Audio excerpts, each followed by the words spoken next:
Hello everyone, a very good evening to you all. I hope that you all are working harder than hardest to achieve your aim.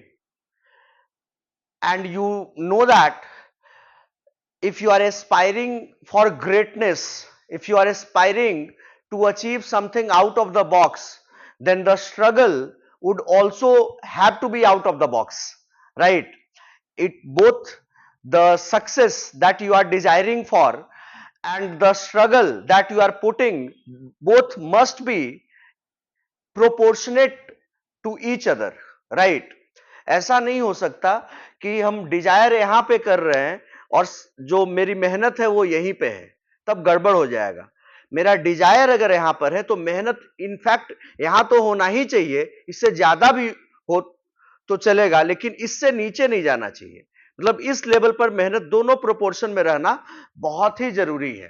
And I hope कि आप सब लोग, आपकी चाहत है जज बनने की, आपकी चाहत है बड़ा लॉयर बनने की, तो अगर आप अपने मेहनत को, विल पावर को मजबूत करके, अपनी इंटेग्रिटी को मजबूत करके अगर आप मेहनत करते रहते हैं तो I don't think that anything can stop you from achieving your desired success, right? You all will achieve greatness, you all will excel in your whatever field you are choosing for, right?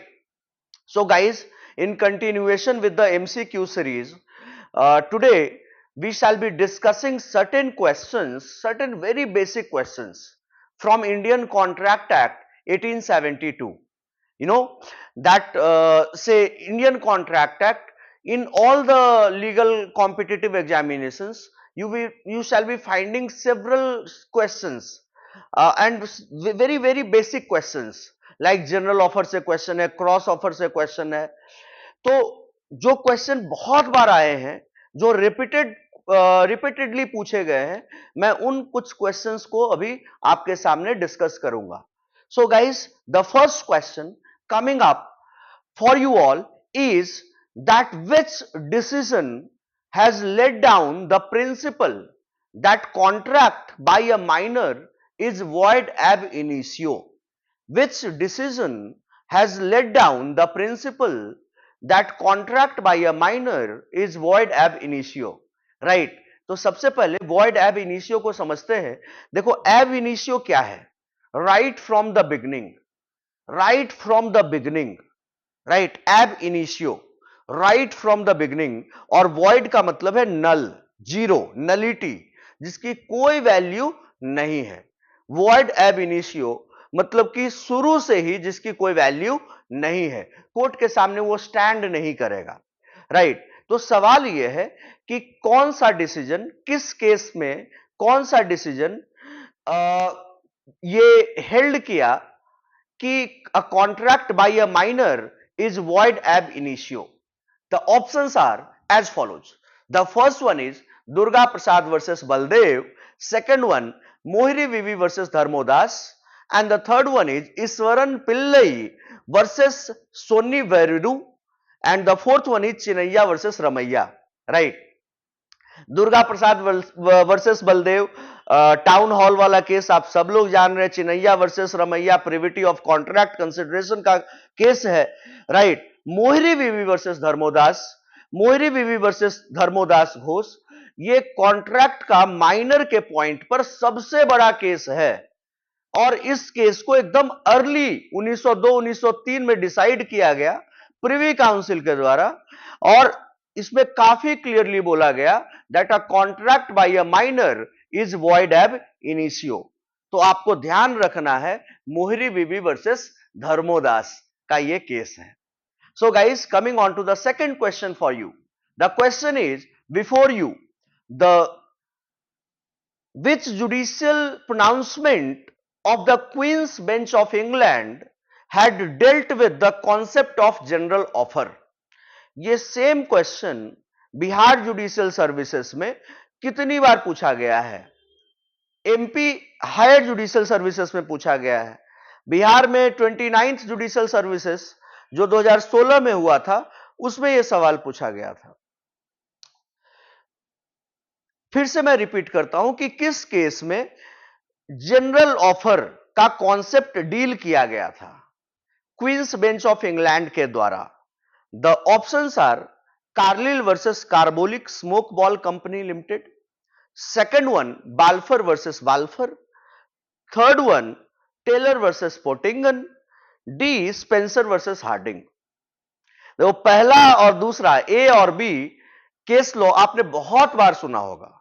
अब जिससे बाल्फर versus बाल्फर का जो case है, that basically deals with intention to create a legal relationship, intention to enter in a legal relationship, इससे Balfour versus बाल्फर deal करता है।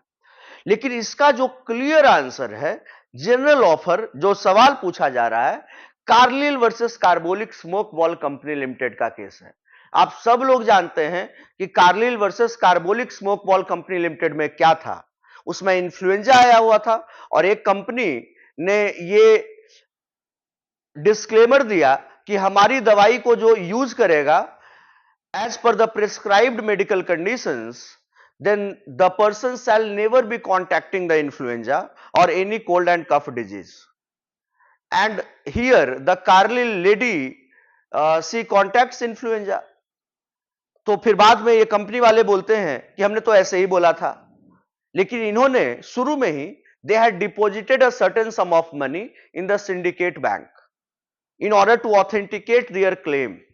अपने claim को ऑथेंटिकेट करने के लिए कि मैं जो बोल रहा हूं, मेरा एकदम intention to create a legal relationship है, और इसी को जस्टिफाई करने के लिए, इसी को ऑथेंटिकेट करने के लिए उन्होंने सिंडिकेट बैंक में एक पर्टिकुलर सम को जमा कराया था, राइट।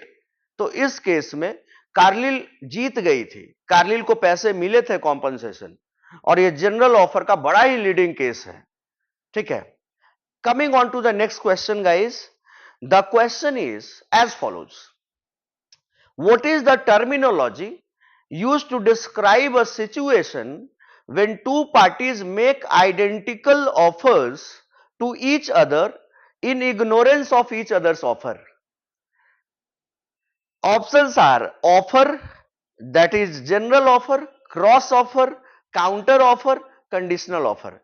यार, anybody having an iota of knowledge about the Indian Contract Act will be telling you that this is a clear cut illustration of, clear cut example of cross offer. देखिए सवाल क्या है आपका कि कौन सा टर्मिनोलॉजी यूज होता है to describe a situation when two parties make identical offers to each other without knowing the each other's offer or in the ignorance of each other's offer.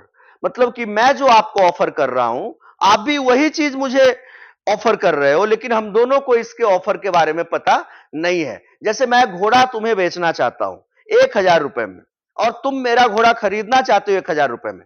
मैंने भी तुम्हें ऑफर किया, तुमने भी मुझे ये ऑफर किया, हम दोनों एक दूसरे को ऑफर कर रहे हैं, लेकिन दोनों को एक दूसरे के ऑफर के बारे में जानकारी नहीं है। तो आइडेंटिकल ऑफर जब क्रॉस करता है in the ignorance of each others offer, तो इसको क्रॉस ऑफर बोलते हैं, राइट, क्रॉस ऑफर बोलते हैं।